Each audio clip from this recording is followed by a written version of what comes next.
ومن يضلله فلا هادي له وأشهد أن لا إله إلا الله وحده لا شريك له وأشهد أن سيدنا وسندنا ونبينا ومولانا محمدا عبده ورسوله صلى الله تعالى عليه وعلى آله وأصحابه وبارك وسلم تسليما كثيرا. أما بعد، عن القاسم بن محمد رحمه الله أن رجلا من أصحاب محمد صلى الله عليه وسلم ذهب بصره فعادوه فقال كنت أريدهما لأنظر إلى النبي صلى الله عليه وسلم فأما إذا قبض النبي صلى الله عليه وسلم فوالله ما يسرني أن ما بهما ظبي من ظباء التبالة.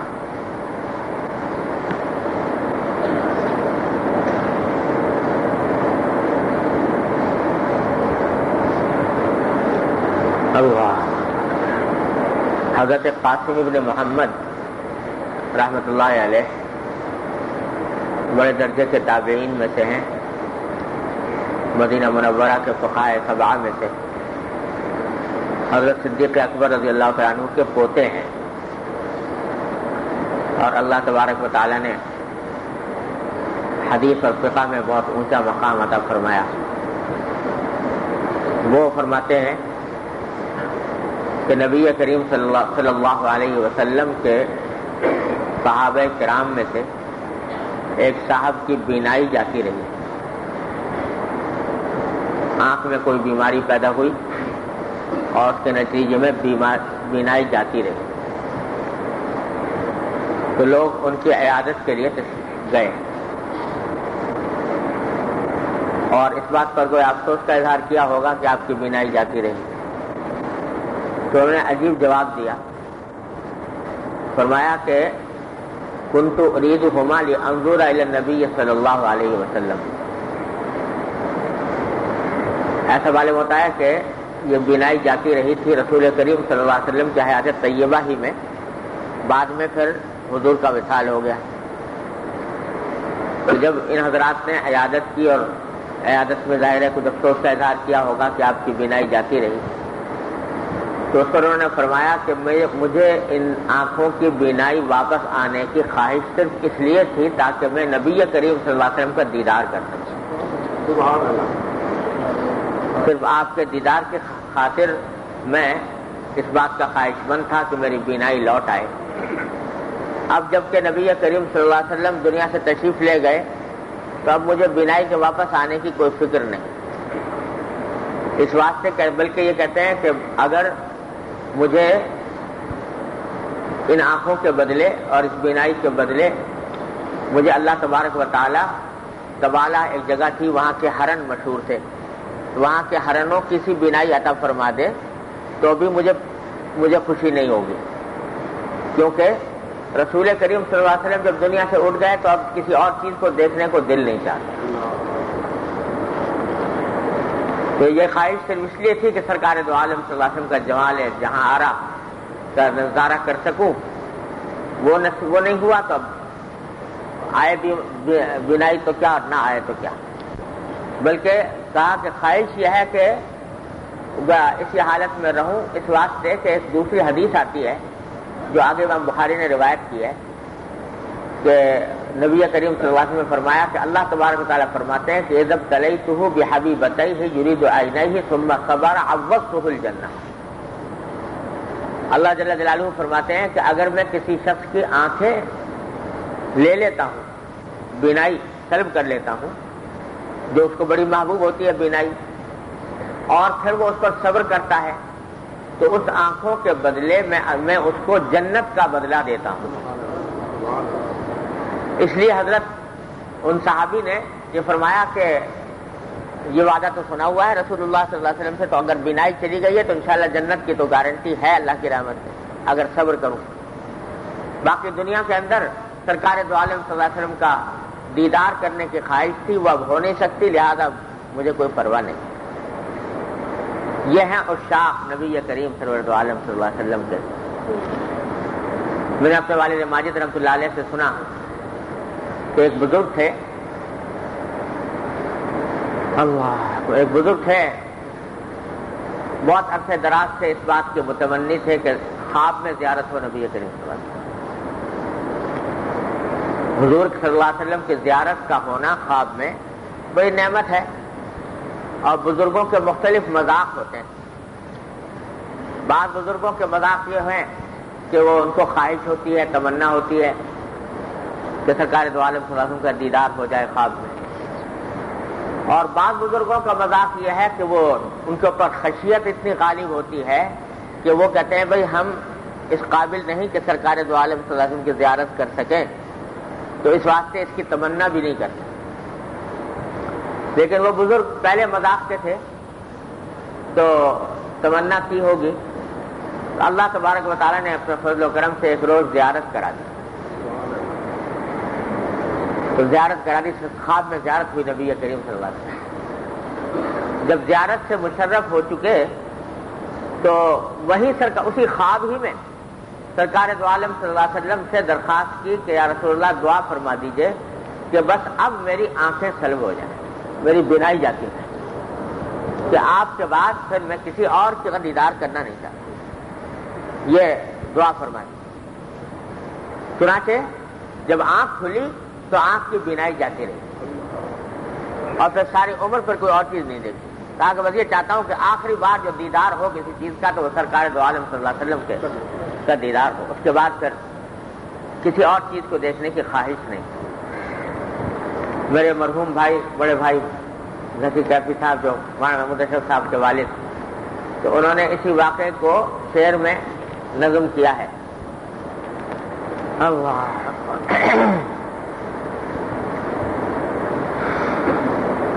کہ چھین لے مجھ سے نظر اے جلوہ خوشروئے دوست، چھین لے مجھ سے نظر اے جلوہ خوشروئے دوست، میں کوئی محفل نہ دیکھوں اب تیری محفل کے بعد۔ تو آپ کے محفل کے بعد اب کوئی اور محفل دیکھنے کو دل نہیں چاہتا۔ چھین لے مجھ سے نظر اے جلوہ خوشروئے دوست، میں کوئی محفل نہ دیکھوں اب تیری محفل کے بعد۔ تو اللہ تبارک و تعالیٰ جب جن لوگوں کو عشق کا یہ مقام بخشتے ہیں تو انہوں نے بینائی کی خواہش ہی چھوڑ دی سرکار دو عالم صلی اللہ علیہ وسلم کے بعد۔ بات ساری کیا ہے کہ اللہ تبارک و تعالیٰ نے اس دنیا کی حقیقت ان حضرات کے اوپر منکشف فرما دی۔ ہم اور آپ تو در حقیقت اسی دنیا کی ادھیڑ بن میں سن رات لگے ہوئے ہیں، اسی کی منفعت ہے، اسی کا فائدہ ہے، اسی کی راحت ہے، اسی کی تکلیف ہے۔ اللہ جل جلالہ نے ان حضرات صحابہ کرام رضی اللہ تعالیٰ عنہ مجمعین پر دنیا کی حقیقت منکشف فرما دی، اس طرح کہ دنیا کوئی حقیقت رکھتی ہی نہیں تھی۔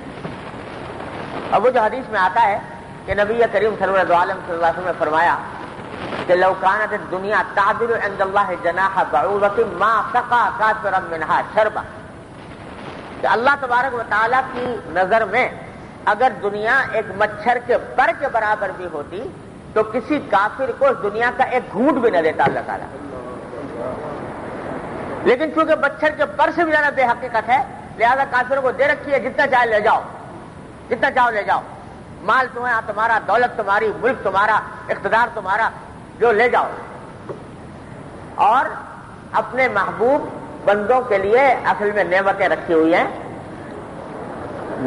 ہوئی ہیں آخرت کے اندر، وہاں کی نعمتیں ہیں جو در حقیقت اللہ تبارک و تعالیٰ کے نزدیک نعمتیں ہیں۔ دنیا تو ما الحیات الدنیا الا متاع الغرور، یہ تو دھوکے کا سامان ہے۔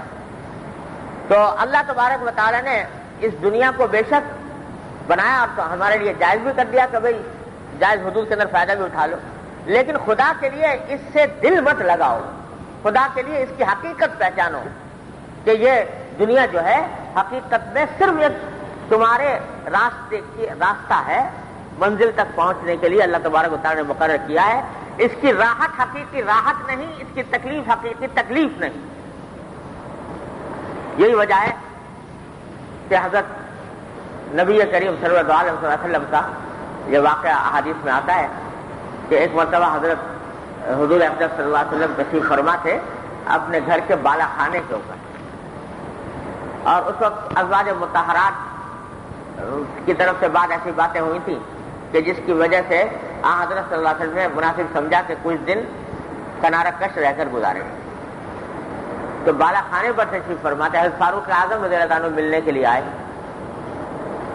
اجازت طلب کی, اندر گئے تو جا کر دیکھا کہ سرکار دو عالم صلی اللہ علیہ وسلم ایک کمرہ ہے سادہ سا, اور اس میں سارے میں کہتے ہیں میں نے نظر دوڑا کے دیکھا تو کچھ نظر نہیں آیا سوائے اس کے کہ کچھ کھالیں پڑی ہوئی تھیں, کسی جانور کی کھالیں پڑی ہوئی تھیں. اور سرکار دو عالم صلی اللہ علیہ وسلم اس طرح ایک چٹائی, کھجور کی چٹائی پر تشریف فرما تھے کہ کھجور کی چٹائی کے نشان آپ کے جسم اطہر کے اوپر نظر آ رہے ہیں. تو فاروق اعظم کہتے ہیں کہ میں دیکھتا رہا اس منظر کو کہ یہ دونوں جہان کے سردار ہیں, دنیا اور آخرت کے, اور کس سادگی کے ساتھ کھجور کی چٹائی پر اس طرح لیٹے ہوئے ہیں کہ اس کے نشان آپ کے جسم اطہر کے اوپر نظر آ رہے ہیں. تو یہ, اور دوسری طرف کیسرا اور کسرا ہیں, دنیا کی سپر طاقتیں, ان کے محلات ہیں عالی شان, ان کے حشم و خدم ہیں, ان کے پاس مال و دولت ہے, ان کے پاس رشتہ ہے, ان کے پاس اسلحہ ہے, سبھی کچھ ہے. یہ خیال آیا تو میں نے خیال اپنا ذکر کر دیا سرکار دو عالم. یا رسول اللہ مجھے خیال آتا ہے کہ اللہ آپ دعا فرما دیجئے کہ اللہ تبارک و تعالی آپ کو بھی اسی قسم کا ساز و سامان عطا فرما دے جیسا اللہ تعالیٰ نے کیسر و کسرا کو عطا فرمایا ہے, تو پھر آپ اس کو اپنے دین کی خدمت کے لیے استعمال کریں. تو اس کے جواب میں نبی کریم صلی اللہ علیہ وسلم نے فرمایا کہ اوا فی ھذا انت یا ابن الخطاب, اے خطاب کے بیٹے کیا ابھی تک تم اس سوچ میں مبتلا ہو, اس سوچ میں مبتلا ہو کہ دنیا ان کو زیادہ مل گئی اور مجھے میرے پاس اتنی نہیں ہے. تلک قوم عجلت لهم طیباتهم فی الحیات الدنیا, یہ تو وہ لوگ ہیں کہ ان کی اچھی چیزیں اللہ نے دنیاوی زندگی کے اندر ہی جلدی دے دی ہیں, آخرت میں ان کو کچھ ملنے والا نہیں. تو دنیا کے اندر ہی ان کو نعمتیں, راحتیں, ایش آرام جو کچھ دے دیا ہے وہ دنیا کے اندر دے دیا ہے, آخرت میں کچھ ملنے والا نہیں ہے ان کو. لیکن ہمارے لیے تو اللہ تبارک و تعالیٰ نے آخرت کا گھر سجا کر رکھا ہوا ہے, اور وہاں کی نعمتیں حقیقی نعمتیں ہیں. تو ہم اس دنیا کی تکلیف اور راحت کو کیا دیکھیں, اس کی طرف کیا التفات کریں. یہ فرمایا نبی کریم صلی اللہ علیہ وسلم. اور اسی کو یہ درخت قرآن کریم کا مضمون ہے. قرآن کریم فرماتا ہے لا یغرنک تقلب الذین کفروا فی الحیات الدنیا, یہ جو کافر لوگ دنیا کے اندر بڑھ رہے ہیں اور چڑھ رہے ہیں اور ان کو دنیا کے اندر بظاہر ترقی نصیب ہو رہی ہے, ترقی یافتہ ممالک کہلاتے ہیں, ساری دنیا ان کو برشت کرتی ہے, تو تم کو ان کی شان و شوکت, ان کی مال و دولت تمہیں دھوکے میں نہ ڈالے. یہ الفاظ ہے قرآن کریم کو, لا یغرنک, ہرگز دھوکے میں نہ ڈالے تم کو ان لوگوں کی یہ شان و شوکت, ان کے مال و دولت. کیوں؟ متاع قلیل, فرمایا جو کچھ ہم نے ان کو دنیا میں دیا ہے یہ تھوڑا سا مزہ ہے جو ان کو یہ چکھ رہے ہیں دنیا کے اندر. ثم مأواہم جہنم وبئس المہاد, اس کے بعد ان کا آخری ٹھکانہ جہنم ہے اور وہ بدترین ٹھکانہ ہے. تو کاہے پر رش کر رہے ہو, کس چیز نے تم کو دھوکے میں ڈالا ہوا ہے؟ یہ دنیا کی مال و دولت, دنیا کے عیش و آرام, دنیا کی شان و شوکت, یہ سب تو چند روزہ ہے, کسی بھی وقت ختم ہو جائے گی, پلک جھپکتے ختم ہو جائے گی. نہیں معلوم کہ کس آدمی کو کس دن اور کس وقت تک میسر ہے جانے والی. لہذا اس کی کوئی حقیقت ہی اللہ تبارک و تعالیٰ کے ہاں ہے ہی نہیں. تو جو حقیقت حال تھی دنیا کی, اللہ جل جلالہ نے ان حضرات صحابہ کرام رضوان اللہ تعالی اجمعین پر منکشف فرمائی. وہ جانتے تھے کہ یہ سب پردہ ہے, دنیا جو کچھ ہے, اس کی راحت, اس کا آرام, اس کی دولت, اس کا مال, اس کی شان, اس کی شوکت, سب یہ پردہ ہے جو نگاہ کے اوپر پڑا ہوا ہے. اصل چیز تو اس کے پیچھے ہے, آخرت کی زندگی جو ابدی ہے, دائمی ہے, کبھی ختم ہونے والی نہیں.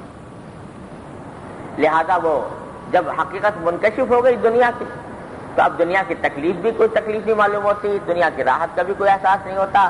تو تب اگر آنکھ جا رہی ہے تو جائے, لیکن اس کا ایک ہی فائدہ تھا, اور وہ یہ کہ نبی کریم سرور دو عالم صلی اللہ علیہ وسلم کی زیارت ہوتی تھی, یہ ہے فائدے کی چیز. تو وہ فائدہ تھا، وہ فائدہ جب نہیں تو ہماری بلا سے رہے کہ نہ رہے۔ یہ مقام حضرت صحابہ کرام کو اللہ تعالیٰ نے عطا فرمایا تھا۔ اسی واسطے فرمایا کہ یہ صحابہ کرام وہ لوگ ہیں کہ لا یبلغ احدکم مد احدہم ولا نصیفہ، کہ ان کا کتنا ہی عمل کر لو، کتنا ہی عمل کر لو اس دنیا میں، صحابہ کرام سے آدھوں آدھ کو بھی نہیں پہنچ سکتے، جنہوں نے نبی کریم سرور عالم صلی اللہ علیہ وسلم کی صحبت اٹھا لی۔ تو اس واسطے دنیا اللہ تعالیٰ نے ان کے اوپر منکشف فرما دی، حقیقت منکشف فرما دی۔ اللہ تبارک و تعالیٰ ہم پر بھی منکشف فرما دی دنیا کی۔ یہ ساری فساد کی جڑ جو ہے نا، سارے فساد کی جڑ وہ دنیا کی حقیقت کو نہ سمجھنا۔ حب الدنیا راس کل خطیہ، دنیا کی محبت یہ سارے گناہوں کی جڑ ہے۔ جتنے فساد دنیا کے اندر دیکھ رہے ہو، بدعنوانی، رشوت، کرپشن، ناانصافی، حق تلفی، جو کچھ ہے گناہ، وہ سب اس وجہ سے ہے کہ دنیا ہی کی زندگی کو سب کچھ ہم لوگ سمجھ بیٹھے ہیں، اور صبح سے لے کر شام تک تصور آتا ہے تو دنیا ہی کا آتا ہے، اور اسی کی ادھیڑ بن میں لگے ہوئے ہیں، وہی تگوداؤ میں مبتلا ہے۔ کبھی بھول کر بھی خیال مشکل سے آتا ہے کہ بھئی مرنے کے بعد بھی کوئی زندگی آنے والی ہے، اس کی وجہ سے سارا فساد ہے۔ تو اللہ تبارک و تعالیٰ اپنی رحمت سے ہم پر بھی منکشف فرما دے اپنی اس دنیا اور اس دنیا کی محبت دلوں سے نکال دے۔ دنیا دے اللہ تعالیٰ، دنیا دے خوب دے، لیکن دنیا کی محبت سے بچائے، دنیا کی محبت سے محفوظ رکھے۔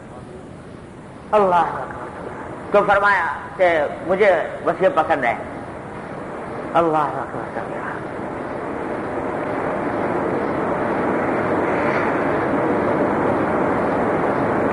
آگے وہی حدیث ہے جو میں پہلے ویسے ہی سنا چکا ہوں آپ کو۔ عبداللہ بن عباس رضی اللہ عنہ فرماتے ہیں کہ کان النبی صلی اللہ علیہ وسلم اذا عاد المریض جلس عند رأسه ثم قال 7 مرار اسأل الله العظیم رب العرش العظیم ان یشفیک فإن كان في اجله تأخیر عوفی من وجعه۔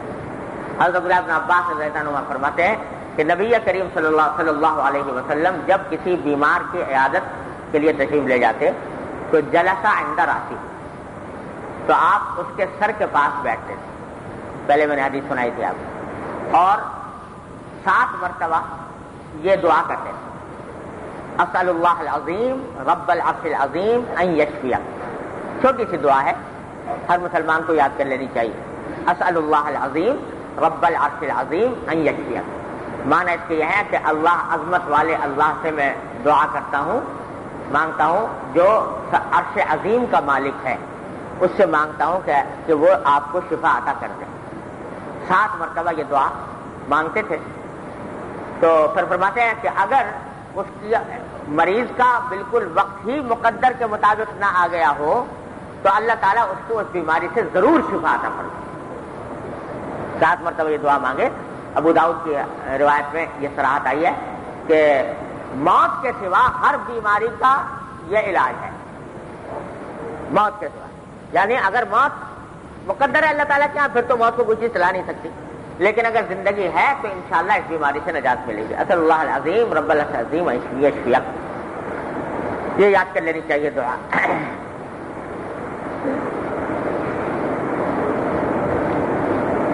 اب یہ عیادت مریض کا باب کئی ہفتوں سے چل رہا تھا، اس کے مختلف احادیث یہاں پر آ کر ختم ہو گیا۔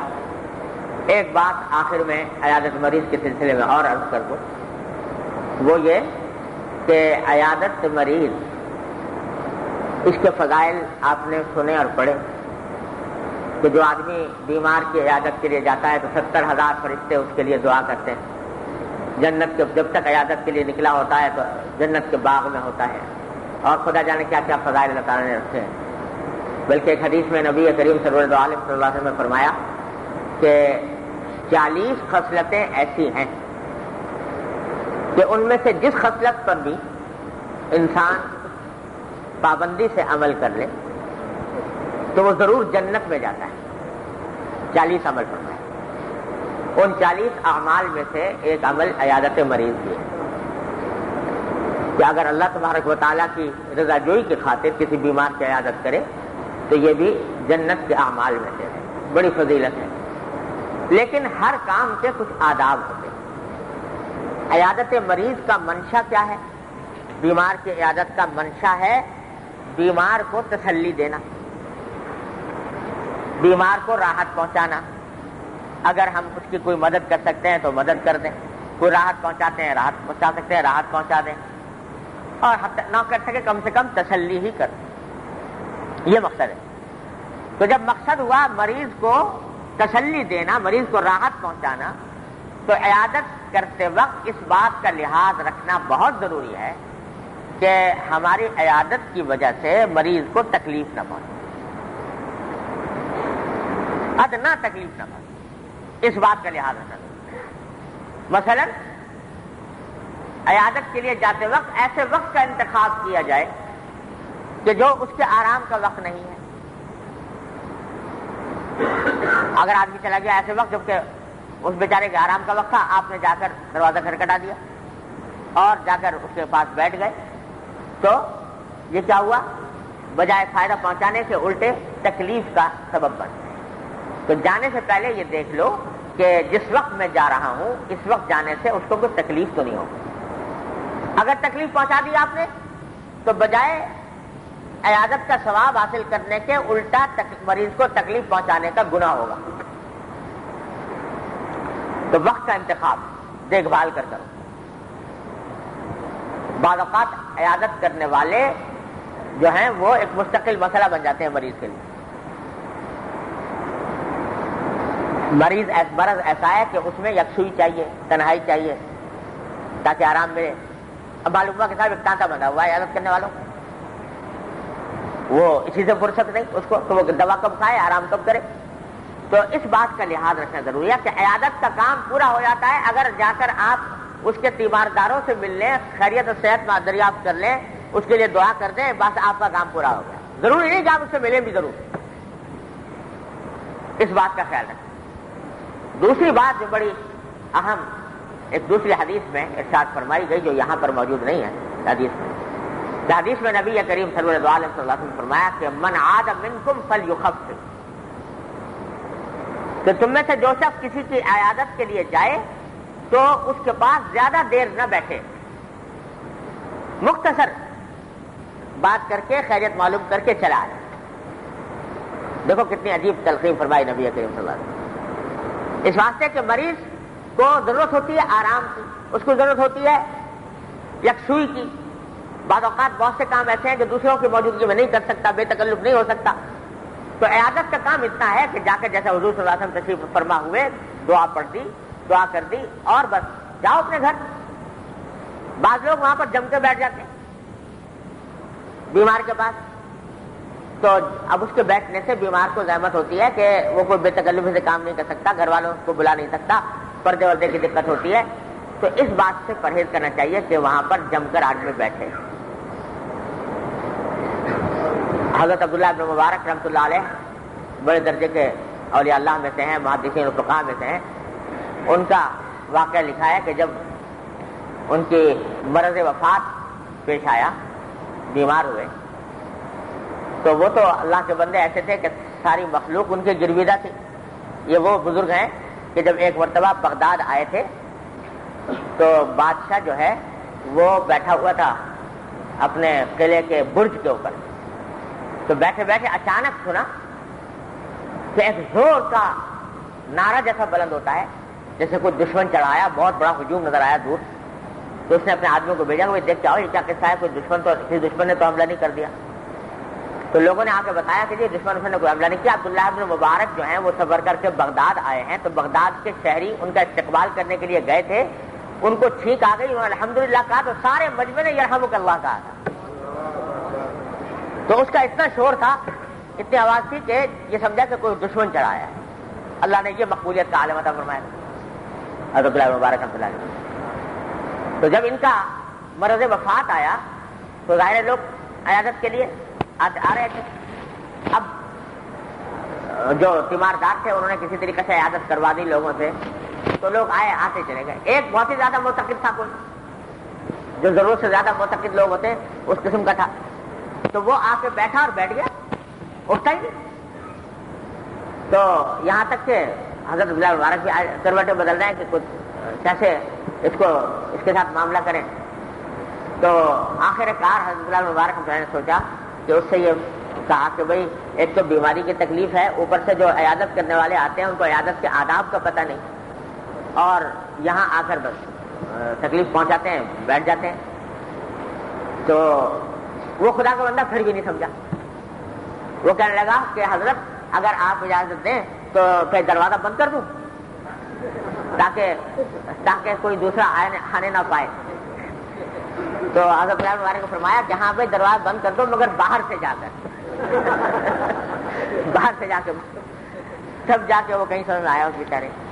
تو اللہ تعالیٰ بچائے جو عبادت کے کام کو بھی بے عقلی سے اور دین کی سمجھ نہ ہونے سے عبادت کے کام کو بھی گناہ بنا دیا کہ بیمار کو تکلیف پہنچا دی.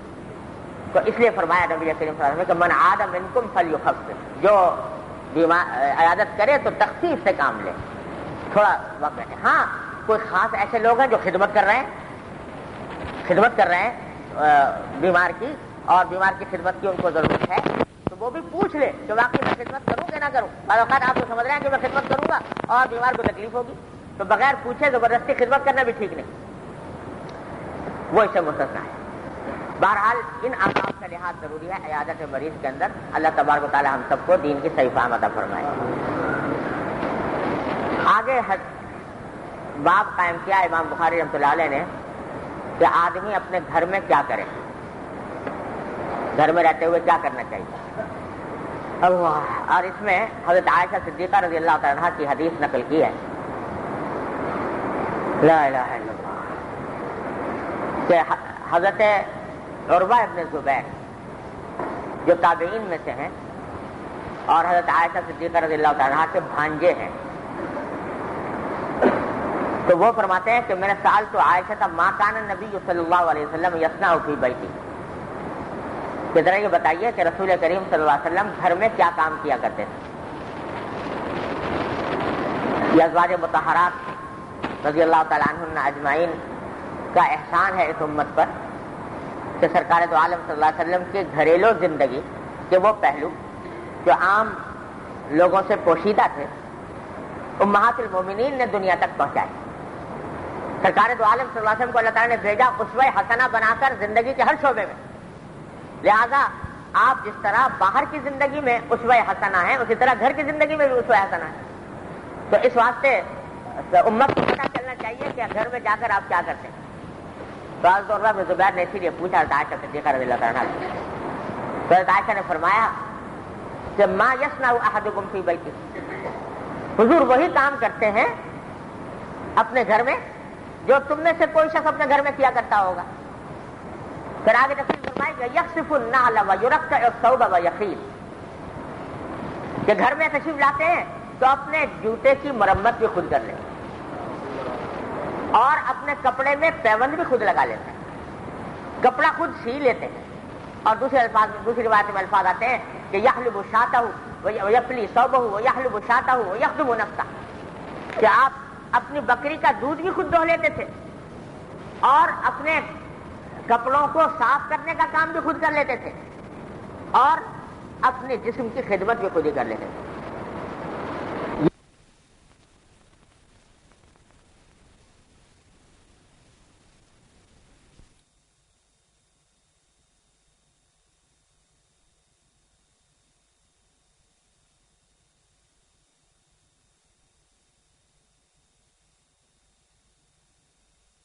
شاید یہ بات ہو کہ حضور اقدس صلی اللہ علیہ وسلم جب گھر میں جاتے ہوں گے تو نہ جانے کیسی کیسی عبادتیں کرتے ہوں گے اور سارا وقت جو ہے وہ شاید اللہ تبارک و تعالیٰ کے ساتھ کی عبادت میں گزارتے ہوں گے، نفلیں پڑھتے ہوں گے، ذکر وغیرہ کرتے ہوں گے.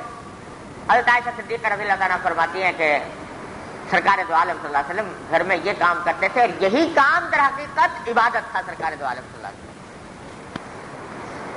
گھر کے کام خود اپنے ہاتھوں سے انجام دے. اب جہاں ذرا سوچنے کی بات یہ ہے کہ یہ جتنے کام جن کا ذکر حضرت صدیقہ عائشہ رضی اللہ عنہا نے فرمایا، چاہے وہ کپڑا سینا ہو، پیوند لگانا ہو، کپڑا دھونا ہو، جوتے گانٹھنا ہو، بکری کا دودھ دوہنا ہو، یہ سارے کام ایسے ہیں کہ حضور اقدس صلی اللہ علیہ وسلم ذرا سا معمولی اشارہ بھی فرمائیں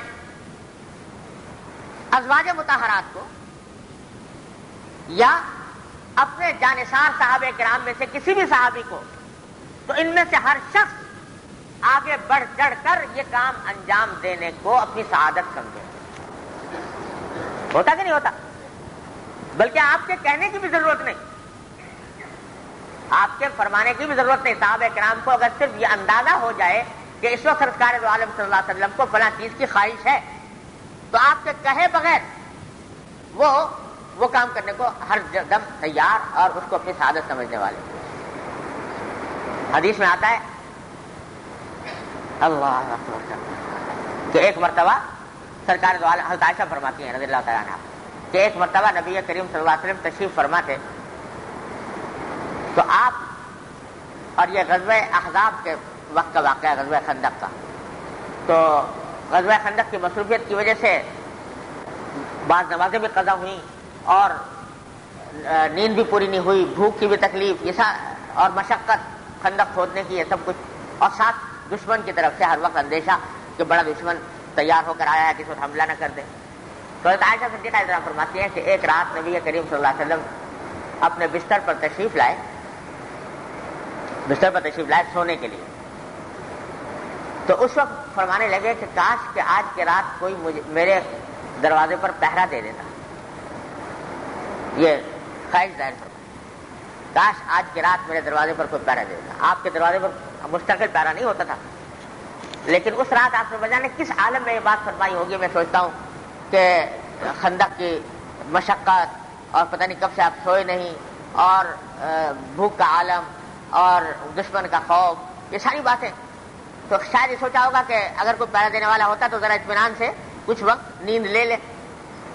تو ایسے کہہ دیا کہ کاش آج کی رات کوئی میرے دروازے پر پہرا دینے والا ہوتا۔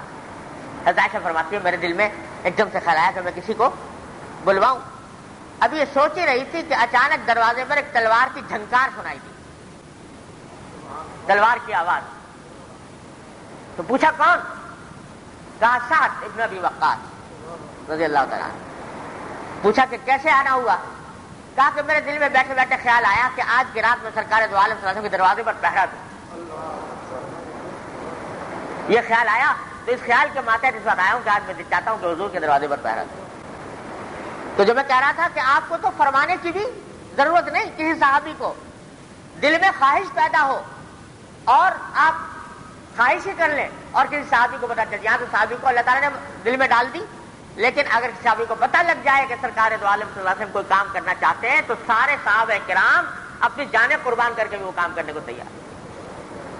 جن صحابہ کرام کا حال یہ ہے کہ اگر وضو فرماتے ہیں سرکار دو عالم صلی اللہ علیہ وسلم تو آپ کے جسم اتھر سے مس کیا ہوا پانی زمین پر نہیں گرنے دیتے، اس کو ہاتھوں میں لے کر کوئی اپنے چہرے پر مل رہا ہے، کوئی اپنے سینے پر مل رہا ہے، کوئی اپنے جسم پر مل رہا ہے۔ جن صحابہ کرام کا یہ حال ہے تو کیا وہ حضور اقدس صلی اللہ علیہ وسلم کے لیے بکری کا دودھ نہیں دوہیں گے؟ وہ آپ کے جوتے نہیں گاٹھیں گے، آپ کے کپڑے نہیں سیئیں گے، کپڑے نہیں دھوئیں گے؟ یہ تو صحابہ کرام اور ازواج مطہرات رضی اللہ تعالیٰ عنہن، جو وہ بھی سرکار دو عالم صلی اللہ علیہ وسلم پر 100 جان سے فدا، وہ ازواج مطہرات کہ جو سرکار دو عالم صلی اللہ علیہ وسلم کے چشم ابرو کو دیکھنے والی، اور وہ ازواج مطہرات جنہوں نے اپنے شوہر نامدار کی شان میں قصیدے کہے محبت کے۔ عام طور سے شوہر کہا کرتے ہیں بیویوں کے بارے میں، لیکن یہاں ازواج مطہرات نے نبی کریم سرور دو عالم صلی اللہ علیہ وسلم کے ساتھ محبت پر کے اظہار پر مشتمل قصیدے۔ حضرت عائشہ صدیقہ رضی اللہ عنہا فرماتی ہیں کہ لواحی زلیخا لو رأینا جبینہ لآثرنا بالقطع القلوب علی الید، کہ زلیخا کی جو سہیلیاں تھیں جنہوں نے زلیخا کو تانا دیا تھا کہ تم یوسف علیہ السلام پر فریفتہ ہو گئی ہو، تو انہوں نے تو جب زلیخا نے ان کو بلایا دعوت کے اوپر اور وہ سامنے چھری وغیرہ رکھی تو انہوں نے تو کیا کیا تھا کہ اپنے ہاتھ کاٹ لیے تھے۔ تو حضرت عائشہ فرماتی ہیں کہ اگر وہ زلیخا کی سہیلیاں جناب نبی کریم صلی اللہ علیہ وسلم کی پیشانی مبارک کا دیدار کر لیتی تو اس وقت تو اپنے ہاتھ کاٹے تھے یا سینے چیر ڈالتی۔ سرکار دو عالم صلی اللہ علیہ وسلم کا جلوہ جہارہ دیکھنے کے بعد. تو ازواج مطہرات کا بھی حال یہ ہے کہ ایسی جانثار ہیں، ایسی فداکار ہیں، لہذا اگر ان کو یہ اندازہ ہو کہ سرکار دو عالم صلی اللہ علیہ وسلم فلاں کام کرنا چاہتے ہیں اور وہ خدمت خود آگے بڑھ کر انجام دے تو وہ اپنے لیے دنیا آخرت کی سعادت سمجھے. تو اس کے باوجود سرکار دو عالم صلی اللہ علیہ وسلم جوتے خود گانٹ رہے، کپڑے خود سی رہے، دھو رہے، اور ازواج مطہرات موجود ہیں گھر میں. تو ذرا سوچئے کیسے ہو رہی یہ بات کہ ازواج مطہرات موجود ہیں اور دیکھ بھی رہی ہے کہ حضور ایسا کام کر رہے ہیں، لیکن آپ کر رہے ہیں. تو مجھے تو کوئی اور وجہ اس کے سوا سمجھ میں نہیں آتی کہ ازواج مطہرات نے ضرور پیشکش کی ہوگی کہ ہم یہ کام کر لیں، لیکن نبی کریم سرور دو عالم صلی اللہ علیہ وسلم نے جان بوجھ کر اپنے دست مبارک سے یہ کام کرنے کا اہتمام فرمایا. کس لیے؟ پہلی بات تو یہ کہ آپ اس کو فضیلت سمجھتے ہیں، اس کام کو، کہ آدمی خود اپنا کام اپنے ہاتھ سے انجام دے، یہ فضیلت کی بات ہے. اور اپنی امت کو تعلیم دینا چاہتے تھے کہ خواہ تمہارے کتنے ہی خدام ہو جائیں، حشم خدم ہو جائیں، نوکر چاکر ہو جائیں، لیکن پھر بھی جہاں موقع آئے تو اپنا کام اپنے ہاتھ سے انجام دینے کو اپنے لیے سعادت سمجھو. یہ بندگی کا تقاضا ہے، یہ بندگی کا تقاضا ہے. دو وجہ سے. ایک وجہ تو یہ کہ اگر کوئی شخص اپنا کام اپنے ہاتھ سے انجام دینے سے کتراتا ہے تو اس کے دو ہی سبب ہو سکتے ہیں. ایک سبب یہ ہو سکتا ہے کہ وہ کام چور ہے، سست ہے. تو کام چور ہونا اور سست ہونا یہ دین کے اندر پسندیدہ نہیں، بلکہ یہ بہت بری بلا ہے. نبی کریم صلی اللہ علیہ وسلم نے پناہ مانگی سستی سے. فرمایا اللہم انی اعوذ بک من العجز والکسل، اے اللہ میں آپ کی پناہ مانگتا ہوں عاجزی سے اور سستی سے. تو سستی جو ہے بہت بری بات ہے. تو اگر اپنا کام تم نہیں کر رہے اس وجہ سے کہ کام چوری ہے، سستی ہے، تو یہ بری بات. اور دوسری وجہ کام اپنا ہاتھ سے نہ کرنے کی یہ ہو سکتی ہے کہ اپنی شان کے خلاف سمجھتے ہو، اپنی شان کے خلاف سمجھتے ہو کہ بھئی ہم تو بڑے آدمی ہیں، ہم کہاں اپنے ہاتھ سے کپڑے دھوئیں، ہم کہاں اپنے ہاتھ سے اپنے جوتے گانٹیں، ہمارے تو نوکر ہیں، چاکر ہیں، تو یہ ہماری شان کے خلاف ہے کہ ہم یہ کام کریں. تو یہ اس سے بری بلا ہے، سستی سے زیادہ بری بلا ہے یہ کہ آدمی اپنے شان کے خلاف سمجھے کوئی کام. ارے تم کیا اور تمہاری شان کیا؟ تم اللہ کے بندے ہو، اور تم کیا اور تمہاری شان کیا؟ لہذا تمہارا کام یہ ہے کہ اپنی حقیقت کو پہچانو، اور اس حقیقت کو پہچاننے کا ایک بہترین راستہ یہ ہے کہ وہ کام کیا کرو جس سے تمہارے دل میں تواضع پیدا ہو، جس سے تمہارے دل میں تکبر کا ازالہ ہو. وہ کام کرو گے تو انشاءاللہ دل میں تواضع پیدا ہوگی، اور تواضع پیدا ہوگی تو من تواضع للہ رفعہ اللہ.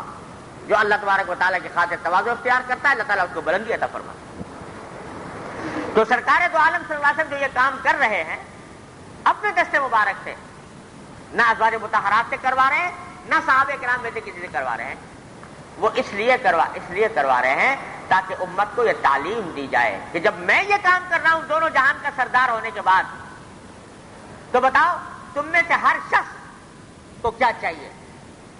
یہ نہ ہو کہ گھر میں جا کر تم حاکم بن کے بیٹھ جاؤ اور بادشاہ بن کے بیٹھ جاؤ اور کوئی کام انجام نہ دو، حضرہ کا حل نہ جلنے کو اپنے شان کے خلاف سمجھو.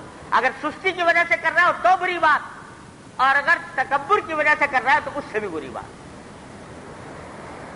یہ شان بنانا یہ عبدیت کے منافی ہے. خواہ تم کتنے اونچے مقام پر پہنچ گئے ہو، تم گھر کے سردار بن گئے، ہیڈ آف دی فیملی، اور دادا بن گئے اور باپ بن گئے اور شوہر بن گئے، سب خدمت کرنے والے موجود ہیں، پھر بھی اپنے کام کرنے کی کوشش کرو اپنے ہاتھ. تم اگر کسی ملک کے بادشاہ بن گئے، کسی محکمے کے سربراہ بن گئے، پھر بھی یہ مت سمجھو کہ اب تو چونکہ ہم سربراہ بن گئے لہذا یہ کام کرنا جو ہے یہ ہماری شان کے خلاف ہے. نہیں، اپنے ہاتھ سے کام کرو، اور یہ کرو گے تو اس کا ایک طرف تو انشاءاللہ پھر تواضع پیدا ہوگی، اور دوسری طرف جب تمہارے ماتحت یہ دیکھیں گے کہ یہ آدمی خود اپنے ہاتھ سے یہ کام کر رہا ہے تو ان کے اندر مزید چستی پیدا ہوگی اور وہ اپنے فرائض کو اور زیادہ بہتر طریقے میں انجام دیں گے. تو سرکار دو عالم صلی اللہ علیہ وسلم کا یہ عمل بڑی حکمتوں پر مشتمل ہے. اور ہمارے معاشرے میں اب ہو یہ گیا ہے کہ مرد صاحبان جو ہیں وہ جب گھر میں تشریف لے جاتے ہیں تو یہ سمجھتے ہیں کہ ہم تو ہیں بادشاہ، لہذا گھر کا کوئی کام کرنا یہ ہمارے منصبے فریضہ منصبی سے باہر کی بات ہے. اب جو کام کرے گا وہ یا بیوی کرے گی یا بچے کریں گے یا نوکر کریں گے. اگر پانی بھی پینا ہے تو خود اٹھ کے نہیں پیئیں گے، دوسرے سے منگوائیں گے. اور اگر کوئی ذرا سی کوئی چیز لانی ہے تو خود اٹھ کر جانا یہ شان کے خلاف ہے. خوب یاد رکھو کہ بدترین بیماری ہے یہ، بدترین بیماری. اللہ، میں اپنے حضرت والا کی یہ بات یاد آ گئی. ہمارے حضرت والا حضرت ڈاکٹر صاحب قدس اللہ تعالیٰ سے روح فرماتے تھے، اللہ فرمایا کرتے تھے کہ پتہ نہیں اس وقت 55 سال فرما رہے تھے کتنی، کہ اتنی مدت ہو گئی ہے مجھے میرے نکاح کو. 50 سال فرمایا، 55 کو، اب مجھے عدد یاد نہیں رہا. اتنی مدت ہو گئی نکاح کو. الحمدللہ میں نے کبھی حکم کے انداز میں اپنی بیوی سے کوئی کام کرنے کو نہیں کہا. حکم کے انداز میں کوئی کام کرنے کو نہیں کہا. وہ خود اپنی سعادت سمجھ کر دیتی ہے، لیکن اس طرح نہیں. اگر کبھی ضرورت پیش آئی بھی کوشش کی کہ خود کر لوں اٹھ کر، اور اگر خود نہیں کیا کوئی وجہ ہے تو اس انداز سے بات کہہ دی کہ جو حاکمانہ انداز نہ ہو. تو بھائی ذرا کسی سے کوئی پانی پلا دے گا، اب براہ راست یہ نہیں کہا کہ پانی پلا دو. میں نے اپنے والد ماجد صلی اللہ تعالیٰ صدر سے سنا، حضرت حکیم علامہ مولانا اشرف علی صاحب تھانوی رحمۃ اللہ علیہ کا یہ معمول بیان فرمایا حضرت والد صاحب نے کہ ہم نے دیکھا حضرت والا کو، کیونکہ حضرت والد صاحب رحمۃ اللہ تو حضرت کے گھر میں بھی رہے، حضرت کے گھر میں مہمان رہے مہینوں. پورے ہمارے گھر والوں کے ساتھ حضرت کا تعلق ایسا تھا کہ حضرت بہت ہی محبت اور شفقت فرما دیتے. تو رمضان میں خود حضرت والا کے گھر میں اپنے اہل خاندان کے ساتھ مقیم رہے مہینوں. تو فرمایا کہ اس لیے گھر کے حالات سے بھی واقف. فرمایا کہ میں نے ہمیشہ سنا کہ جب کھانے کا مثلا کھانا کھا کے فارغ ہوئے اور برتن واپس بھجوانے ہیں، ضرورت پیش آ گئی یہ کہنے کی کوئی برتن اٹھا لیں، تو کبھی حضرت یہ نہیں فرماتے تھے اپنی اہلیہ سے کہ بھائی برتن اٹھا لو. حکم دینے کے بجائے کہ آپ اٹھائیں، مطلب کسی کے ذریعے اٹھوا دیں تاکہ یہ براہ راست حاکمانہ تحکمانہ لہجہ نہ ہو کہنے کا، یہ فرما دیں. تو یہ جو اگر ضرورت پیش آتی کبھی تو اس طرح کا ہمارے حضرت صاحب فرماتے ہیں میں نے ساری عمر کبھی اس طرح نہیں کہا. اور ایک مرتبہ تو یہ بات فرمائی کہ الحمدللہ اس پورے 55 سال کے عرصے میں کبھی آج تک اپنے گھر والوں سے لہجہ بدل کر بات نہیں کی، لہجہ بدل کر بات نہیں کی، یعنی تلخ لہجے میں بات نہیں کی. لوگ سمجھتے ہیں کہ ہوا میں اڑنا کرامت ہوتی ہے، سمندروں پہ تیرنا کرامت ہوتی ہے اور آگ پہ چلنا کرامت ہوتی ہے. ارے اصل کرامت تو یہ ہے کہ اتنی مدت تک میاں بیوی کا جیسا تعلق اور اس کے اندر کبھی لہجہ بدل کر تلخی سے بات کی ہی نہیں 55 سال کی عمر تک. تو لہجہ بدل کر بات کرنا بھی نہیں ہوا سجائے کہ کسی کبھی تحکمانہ انداز میں بات کریں. فرمایا کرتے تھے میں تو یوں سمجھتا ہوں کہ میں تو بھائی خادم ہوں، اپنی بیوی کا بھی خادم، اپنے بچوں کا بھی خادم. ہاں خدمت کے انداز مختلف ہوتے ہیں لیکن میں ہوں خادم، لہذا اپنے آپ کو خادم سمجھ کے ساری زندگی گزاری.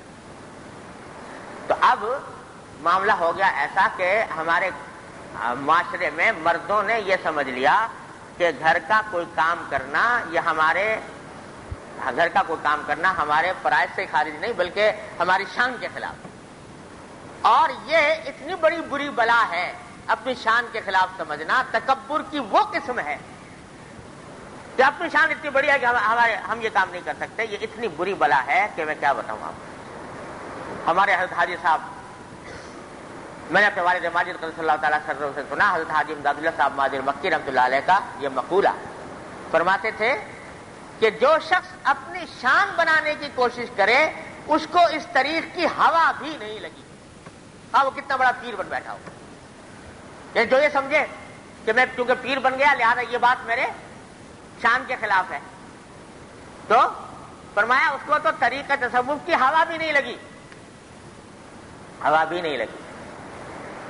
لوگ بات سمجھتے ہیں نا کہ بھائی اب پیر صاحب ہو گئے لہذا بازار میں کوئی چیز خریدنے کے لیے خود جانا یہ کیا ہے؟ توہین ہے پیر صاحب کہ وہ خود جائیں، وہ اپنے خادم سے منگائیں گے، اپنے مریدین سے منگائیں گے، وہ کیوں جانے لگے بازار میں خریدنے کے لیے؟ تو ہمارے فرما دیتے حضرت صاحب، ارے قرآن کہتا ہے کہ پیغمبر تو جا رہا ہے خریدنے کے لیے، ما لحاظت رسول یاکل الطعام ویمشی فی الاسواق، وہ تو جا رہا ہے۔ قرآن شریف میں آتا ہے کہ کافر اعتراض کرتے ہیں یہ کیسا رسول ہے جو کھانا بھی کھاتا ہے اور بازار میں بھی پھرتا ہے؟ تو پیغمبر تو جا رہا ہے بازار کے اندر خریداری سودا کرنے کے لیے، لیکن پیر صاحب نہیں جا سکتے اس واسطے کہ پیر صاحب کی شان زیادہ بڑی ہے۔ تو یہ شیطان کا خناس ہے، اور جب یہ پیدا ہو جائے فرمایا طریق کی ہوا بھی نہیں لگی۔ ہمارے حضرت والد صاحب رحمۃ اللہ علیہ جب مفتی اعظم بن گئے دارالعلوم دیوبند میں، صدر مفتی، اتنا بڑا اونچا عہدہ، ساری دنیا سے فتوے چلے آ رہے ہیں معلومات کرنے کے لیے، اور مفتی اعظم کہا جاتا ہے۔ جب ضرورت پیش آتی پتیلی اٹھائی گھر میں سے، اور دودھ کی ضرورت پیش آ گئی، پتیلی اٹھائی اور بازار میں گئے، وہاں سے دودھ خرید کے اور پتیلی لے کے آ رہے ہیں۔ تو ایک دن کسی نے کہہ دیا کہ حضرت یہ آپ مفتی اعظم ہو گئے، اس دارالعلوم کے صدر مفتی ہو گئے، تو یہ پتیلی لے کر بازار میں نہ پھرا کریں آپ، تو اس واسطے کہ یہ آپ کے منصب کے صرف فروتر بات ہے۔ تو حضرت والد صاحب نے وسط تو بات چلا دی، لیکن فرمایا کہ بھائی کہیں کا منصب اور کہیں کی شان، مجھ میں اور ایک عام بندے میں کیا فرق؟ اگر ایک عام مسلمان جا سکتا ہے دودھ خریدنے کے لیے دودھ والے کی دکان پر، تو میں کیوں نہیں جا سکتا؟ تو اس واسطے جو شان بنانے کی کوشش کرے کہ میری شان کے خلاف ہے کہ میں یہ کام کروں، تو اس کو تو طریق کی ہوا بھی نہیں لگی۔ تو اب گھر میں بیٹھے ہیں کہ صاحب یہ بات تو ہمارے شان کے خلاف ہے کہ ہم خود اٹھ کر پانی پئیں، یہ بات خلاف ہے کہ ہم خود برتن دھوئیں یا خود اپنا کپڑا دھوئیں، تو یہ بڑی خطرناک بات ہے۔ اس کے معنی ہے کہ دماغ میں کبر کا خناس بھرا ہوا ہے، اور جب تک یہ خناس نہیں نکالو گے کبر کا، اس وقت تک اللہ تبارک و تعالیٰ کے ساتھ تعلق صحیح قائم نہیں ہو سکتا، کیونکہ تکبر اور اللہ تبارک و تعالیٰ کے ساتھ تعلق دو چیزیں ایک ساتھ کبھی جمع نہیں ہوتی۔ تکبر کے ساتھ جمع نہیں ہوتا اللہ تعالیٰ کے ساتھ تعلق۔ اللہ تعالیٰ کے ساتھ تعلق تو بندگی کا تعلق ہے، تواضع کا تعلق ہے، منائیت کا تعلق ہے، عبدیت کا تعلق ہے، شکستگی کا تعلق ہے۔ اللہ تبارک و تعالیٰ کے سامنے شکستہ ہونے کا تعلق ہے۔ لہذا یہ کام جو ہے اس کو دماغ سے نکالو کہ یہ ہمارے شان کے خلاف ہے، اور یہ کام کرو۔ اگر فرض کرو تمہارے گھر میں نوکر بھی ہیں، خدمت گزار بھی ہیں، پھر بھی کچھ کام اپنے ہاتھ سے کرنے کی عادت ڈالو، بتکلف، تاکہ دماغ سے یہ کبر کا خناس نکلے، تکبر کا خناس نکلے۔ تو اس واسطے کچھ کام جو ہو سکے وہ خود کر لیا کرو۔ تو میں عرض یہ کر رہا تھا کہ دیکھو سرکار دو عالم صلی اللہ علیہ وسلم نے جو یہ اپنے دست مبارک سے یہ کام انجام دیے، یہ اس وجہ سے نہیں کہ کوئی کام کرنے والا تھا نہیں، آپ کے کام کرنے والے اتنے تھے کہ دنیا میں کسی کے نہیں ہو سکتے، لیکن جان بوجھ کر اہتمام کر کے اپنی بندگی کے اظہار کے لیے یہ کام کیا۔ اور پھر ویسے بھی ایک مکارم اخلاق سے ہے کہ آدمی عادی رہے، ہر قسم کی صورتحال سے نمٹے۔ آج تمہارے پاس نوکر ہیں، کچھ گارنٹی ہے کہ ہمیشہ رہیں گے؟ ایسے حالات پیدا ہوتے ہیں کہ جب آدمی کو خود ضرورت پیش آ جائے. اگر آدمی عادی نہیں بنا اپنے ہاتھ سے کام کرنے کا تو ان حالات کے اندر پشیمان ہوگا، پریشان ہوگا. تو یہ دین کی تعلیم یہ بھی ہے کہ کوشش کرو اس بات میں. ہمارے حضرت والا حضرت ڈاکٹر صاحب فضل اللہ تعالیٰ سے فرمایا کرتے تھے کہ نصیحت فرما دیتے ہم لوگوں کہ بھائی کبھی کبھی اپنے گھر میں خود کوئی برتن کو خود دھو لیا کرو، کبھی کپڑا خود دھو لیا کرو، کبھی اپنے گھر اپنے ہاتھ سے کام کر لیا کرو.